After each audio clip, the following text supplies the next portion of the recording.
Italian for hello. Today we're making bruschetta. Hi, I'm Alexis, and today my helper is Lucy.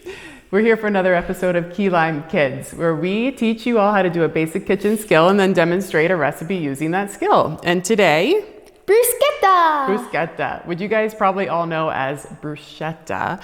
But Lucy here has taken Italian in school, and she knows that you pronounce CHs like K's. Like K's. So it's bruschetta. So we're gonna have some fun. We're gonna learn how to seed a tomato today because you don't want soggy bruschetta, do you? You want nice crispy toast. So we're gonna get those seeds out so it's not all waterlogged. So yeah, you ready to get started? Uh-huh. All right. Okay, before we get started with the tomatoes, I want to talk about the toast a little bit.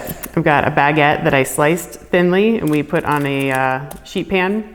And Lucy is going to put some oil on it. We've got a pastry brush, but if you don't have one, you can just use a spoon to drizzle it, or I think like a paper towel, if you ball it up and dip it in there and kind of blot it on the toast, that could be kind of a makeshift pastry brush too, and that could work out. So she's gonna brush them with a little bit of oil, and then we're gonna toast them. When they come out, we rub them with a cut piece of garlic because that gives it a really nice garlicky flavor without having a super strong, sometimes spicy for kids, garlic flavor in the tomatoes when we're done. Okay, so you got that last one. We're gonna move this aside. I'm gonna finish these up later, and we're just gonna do a quick talk about the tomatoes, and then we'll zoom in so we can really see what we're doing. So you wanna cut it in half, and then have a bowl, or you can do it over your sink, and stick your finger in there and just loosen up all those seeds and get them out. Yeah, you can get that part out too. We'll show you that in a minute. She's just getting out all these seeds. We're gonna zoom in and give you a closer look. So yep, just stick your finger in there, loosen up the seeds. See what she's doing, getting them all out there. So what other dishes do you use this for? Because I know we're doing it for not making the bread soggy here, but like. Right, so anything that you don't want extra liquid in.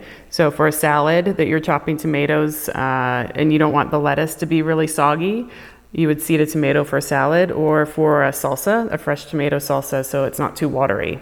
Yep, and just dump it right out. Good job. All right, we're gonna come back and finish up our dish. Okay, the toast came out. Look at how nice golden brown. It is so pretty from that olive oil. It got it so crispy. It's still warm, and I just want to show you what I meant by rubbing the garlic. Here's the cut garlic clove, and you just really lightly rub it around. It gives just such a nice flavor. Yeah. Okay, Lucy's gonna finish chopping up the tomatoes.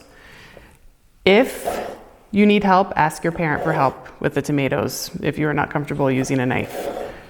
That is an age thing. Lucy's 12, she's been cutting things for a long time, so she feels pretty comfortable with that, and I do too. So we're gonna add that to our bowl. She's gonna keep chopping. I'm gonna put a little pinch of salt in it. The exact measurements will be on the recipe, and some fresh black pepper because it's so yummy. And then we're gonna tear some basil in it. If you don't have fresh basil, you could use a dried herb, like dried oregano. This is really classic, but again, dried oregano makes a really nice bruschetta as well. So we're just gonna finish this up. Give it a little stir. You got all the tomatoes in there. Top our nice toasty bread and enjoy some classic Italian bruschetta. So yummy. Thanks for helping me today. And now the best part. See you next time.